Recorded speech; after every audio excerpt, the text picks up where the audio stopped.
اور سلسلہ عالیہ نقشبندیہ کے اندر صحبت شیخ، صحبت صالحین کی بہت زیادہ اہمیت ہے۔ سلسلہ عالیہ نقشبندیہ کے اندر اپنے شیخ کی صحبت کے اوپر زیادہ توجہ دلائی جاتی ہے۔ ایک طالب علم نے کسی اللہ والے سے سوال کیا، حضرت یہ بار بار اللہ والوں کی صحبت کے بارے میں نصیحتیں کیوں کی جاتی ہے، یہ توجہ دلائی جاتی ہے کہ اللہ والوں کی صحبت کے اندر وقت گزارو، اللہ والوں کے قدموں کے اندر بیٹھو، آخر اس کا فائدہ کیا ہے؟ تو اللہ والے نے فرمایا، بیٹا کیا تم صحابی بن سکتے ہو؟ نہیں حضرت میں تو صحابی نہیں بن سکتا۔ اچھا بیٹا اگر تم صحابی نہیں بن سکتے تابعی بن سکتے ہو؟ نہیں حضرت میں تو تابعی نہیں بن سکتا۔ تابعی تو اسے کہتے ہیں جس نے کسی صحابی کی زیارت کی ہو، اور صحابی اسے کہتے ہیں جس نے کلمہ پڑھ کر نبی علیہ السلام کی زیارت کی ہو، آپ علیہ السلام کی صحبت نصیب ہو جائے۔ تو اللہ والے نے فرمایا، بیٹا تو صحابی بھی نہیں بن سکتا، تابعی بھی نہیں بن سکتا، کیا تبع تابعی بن سکتا ہے؟ نہیں حضرت میں تو وہ بھی نہیں بن سکتا۔ تبع تابعی تو اسے کہا جاتا ہے جسے کسی تابعی کی صحبت نصیب ہو جائے۔ تو اللہ والے نے فرمایا، بیٹا نہ تو صحابی بن سکتا ہے، نہ تابعی بن سکتا ہے، نہ تبع تابعی بن سکتا ہے، اور اس کی وجہ یہ ہے کہ صحابی اور تابعی اور تبع تابعی اس وقت بندے کو نصیب ہوتا ہے جب بندہ کسی کی صحبت کے اندر وقت گزار لیتا ہے۔ تو اس سے پتہ چلا کہ صحبت کی وجہ سے بندہ صحابی بن جاتا ہے، صحبت کی وجہ سے بندہ تابعی بن جاتا ہے، اور صحبت کی وجہ سے بندہ تبع تابعی بن سکتا ہے۔ اگر صحبت کی وجہ سے صحابی اور تابعی کا مقام نصیب ہو جاتا ہے، اسی طرح جب کوئی بندہ اللہ والوں کی صحبت کے اندر وقت گزارتا ہے تو اللہ تعالیٰ اس صحبت کی وجہ سے بندے کو اللہ والا بنا دیتی ہے۔ حضرت وحشی رضی اللہ تعالی عنہ جنہوں نے سید الشہداء حضرت امیر حمزہ رضی اللہ تعالی عنہ کو شہید کیا تھا، حضور صلی اللہ علیہ وسلم نے وحشی کے پاس کئی پیغامات بھیجے کہ وحشی مسلمان ہو جا۔ چنانچہ وحشی ایمان قبول کرنے کے لیے حضور صلی اللہ علیہ وسلم کی مجلس میں آتے ہیں، اپنے چہرے کو چھپایا ہوا تھا۔ صحابہ کرام کی نظر جب وحشی کے چہرے پر پڑی تو صحابہ کرام نے عرض کہ اللہ کے نبی آپ کے چچا کا قاتل آ چکا ہے، اجازت دیجئے کہ اس گستاخ کی گردن اڑا دیں۔ حضور صلی اللہ علیہ وسلم نے فرمایا نہیں، اسے میرے قریب آنے دو۔ جب وحشی قریب آیا آپ نے فرمایا، وحشی کیسے آنا ہوا؟ اللہ کے نبی اسلام قبول کرنے کے لیے آیا ہوں، میں آپ کے ہاتھ پہ اسلام قبول کرنا چاہتا ہوں۔ حضور صلی اللہ علیہ وسلم نے وحشی کو کلمہ پڑھایا، وحشی مسلمان ہو گیا۔ یہاں سے ہمیں ایک بات پتہ چلی کہ دنیا کے اندر دوسروں کو معاف کرنا یہ آمنہ کے لال کی سنت ہے، دوسروں کی غلطیوں سے درگزر کر لینا یہ عبداللہ کے لخت جگر حضور صلی اللہ علیہ وسلم کی عادت مبارکہ ہے۔ دوسروں کی غلطیوں کے اوپر، عیوب کے اوپر پردہ ڈال دینا یہ حسنین کے نانا کی سنت ہے، یہ فاطمہ رضی اللہ تعالی عنہ کے والد کی سنت ہے۔ حضور صلی اللہ علیہ وسلم اس کی طرف دیکھ رہے ہیں کہ جس نے امیر حمزہ کو شہید کیا تھا، جس نے امیر حمزہ کی ناک کو کاٹا تھا، جس نے امیر حمزہ کے کانوں کو کاٹ دیا تھا، جس نے حضور صلی اللہ علیہ وسلم کے لاڈلے چچا کو شہید کیا تھا، حتیٰ کہ جب امیر حمزہ کو شہید کر دیا گیا میرے محبوب صلی اللہ علیہ وسلم کو بتلایا گیا، آپ صلی اللہ علیہ وسلم چچا کے پاس پہنچتے ہیں، میرے محبوب کی آنکھوں میں آنسو آ جاتے ہیں۔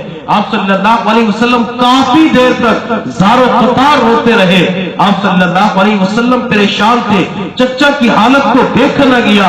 اللہ نے فوراً جبرائیل کو بھیجا، جاؤ میرے محبوب کو جا کر تسلی دے دو، میرا محبوب پریشان ہوتا تھا۔ اللہ جبرائیل کو تسلی دینے کے لیے بھیجا کرتے تھے۔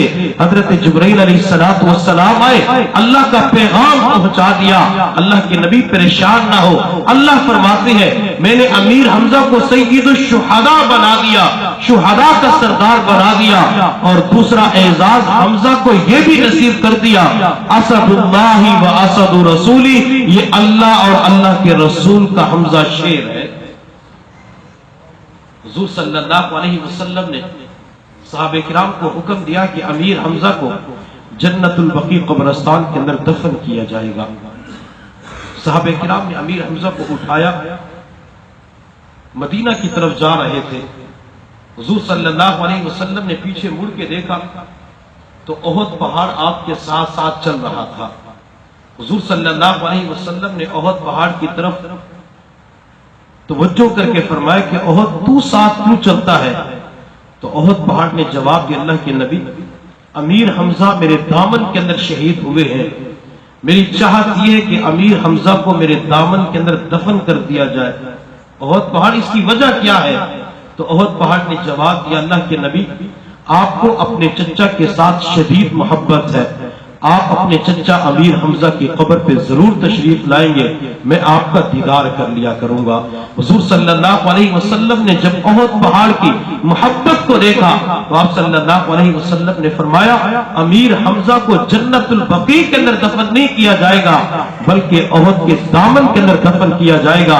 چنانچہ آج بھی سید الشہداء حضرت امیر حمزہ رضی اللہ تعالی عنہ 70 شہداء کے ساتھ احد کے دامن کے اندر آرام فرما رہے ہیں، حتیٰ کہ حضور صلی اللہ علیہ وسلم کو اتنا صدمہ تھا جب آپ تدفین کے بعد مدینہ کے اندر پہنچتے ہیں، مدینہ کے گھروں کے اندر سے رونے کی آوازیں آ رہی تھی۔ اس وقت آپ صلی اللہ علیہ وسلم نے فرمایا، آج میرے چچا کے اوپر کوئی رونے والا نہیں ہے، کاش میرے چچا کے اوپر کوئی رونے والا ہوتا۔ اس وقت نوحہ کرنے کی ممانعت نہیں آئی تھی، آپ صلی اللہ علیہ وسلم اتنے پریشان تو ہوئے تھے، یہ تو فرما رہے تھے کاش میرے چچا کے اوپر بھی کوئی رونے والا ہوتا۔ چونکہ اس وقت مہاجرین کی تعداد غزوہ احد کے موقع پہ تھوڑی تھی، انصار زیادہ تھے۔ تو امیر حمزہ رضی اللہ تعالی عنہ کو جنہوں نے شہید کیا، وحشی، وہ آپ کے پاس آتے ہیں۔ نبی علیہ الصلوۃ والسلام نے یہ نہیں فرمایا کہ وحشی میری مجلس سے تو دفع ہو جا۔ میرے محبوب صلی اللہ علیہ وسلم نے نہیں فرمایا، وحشی تیرے اوپر میں مسجد کے دروازے، اللہ کے گھر کے دروازے بند کر دیتا ہوں، میرے سامنے نہیں آنا۔ میرے محبوب نے نہیں فرمایا۔ آپ صلی اللہ علیہ وسلم نے صحابہ کرام سے نہیں فرمایا کہ دھکے دے کر اسے یہاں سے نکال دیا جائے، اس نے میرے چچا کو شہید کیا تھا۔ آپ صلی اللہ علیہ وسلم نے نہیں فرمایا کہ وحشی کی گردن اڑا دی جائے، اس کے ٹکڑے ٹکڑے کر دیا جائے، نہیں، آپ صلی اللہ علیہ وسلم تو رحمت للعالمین بنا کے بھیجے گئے تھے، آپ تو معاف کرنے والے تھے۔ حضور صلی اللہ علیہ وسلم طائف کے میدان کے اندر پتھر مارنے والوں کو معاف کر دیتے ہیں، احد کے میدان کے اندر آپ کے دندان شہید کرنے والوں کو معاف کر دیتی ہے، اس نے تو پھر آپ کے چچا کو شہید کیا تھا۔ میرے محبوب صلی اللہ علیہ وسلم معافی کو پسند کرتے تھے، آپ نے وحشی کو اسی وقت معاف کر دیا تھا۔ ہمیں بھی چاہیے، غلطی ہر بندے سے ہو جاتی ہے، دنیا کے اندر کوئی بندہ ایسا نہیں ہے جس سے غلطی نہ ہو، مجھ سے بھی غلطی ہو سکتی ہے، آپ سے بھی غلطی ہو سکتی ہے، رشتہ داروں سے بھی غلطی ہو سکتی ہے، انسان خطا کا پتلا ہے، چھوٹی غلطی بھی ہو سکتی ہے، بڑی غلطی بھی ہو سکتی ہے۔ جب بھی کسی سے غلطی ہو جائے تو اللہ کی خاطر معاف کر دیا کرے۔ بعض مرتبہ ایسا تو معاف بھی نہیں کرتے اور دلوں کے اندر بدگمانیاں پیدا کر لیتے ہیں۔ جب بدگمانی آتی ہے تو پھر یہ خطرے کی بات بن جاتی ہے، بدگمانی گناہ ہے۔ جب بدگمانی کسی مسلمان کے بارے میں رکھیں گے تو انسان گناہوں کے اندر بڑھتا چلا جاتا ہے، اس لیے اللہ کی خاطر معاف کریں گے۔ قیامت کے دن نبی علیہ الصلوۃ والسلام کے ہاتھوں حوض کوثر کا جام نصیب ہو جائے گا۔ آپ صلی اللہ علیہ وسلم نے فرمایا، اگر میرے کسی امتی کے پاس کوئی امتی غلطی کی معافی مانگنے کے لیے آتا ہے، اگلا امتی اسے معاف نہیں کرتا، اس امتی کو میرے حوض کوثر پہ آنا نصیب نہیں ہوگا۔ غلطی کو معاف نہ کیا، اس کا دوسرا رخ، دوسرا پہلو یہ ہے کہ اگر کوئی بندہ غلطی کو معاف کر دیتا ہے تو حوض کوثر پہ آنا بھی نصیب ہوگا، نبی علیہ الصلوۃ والسلام کے ہاتھوں جام نصیب ہو جائیں گے۔ اگر ہم چاہتے ہیں کہ قیامت کے دن نبی علیہ الصلوۃ والسلام کے ہاتھوں حوض کوثر کے جام نصیب ہو جائے، آپ کے حوض کوثر پہ جانا نصیب ہو جائے، آپ کی زیارت اور دیدار نصیب ہو جائے، تو دوسرے مسلمانوں کو معاف کرنا ہوگا، چاہے وہ مسلمان قریب کا ہے یا دور کا ہے، رشتہ دار ہے یا رشتہ دار نہیں ہے، چاہے ایک ہی محلے کے اندر زندگی گزارنے والے، ایک ملک کے اندر زندگی گزارنے والے صرف معاف کرنے کی عادت کو اپنائیں گے تو قیامت کے دن نبی علیہ الصلوۃ والسلام کے ہاتھوں حوض کوثر کا جام نصیب ہوگا۔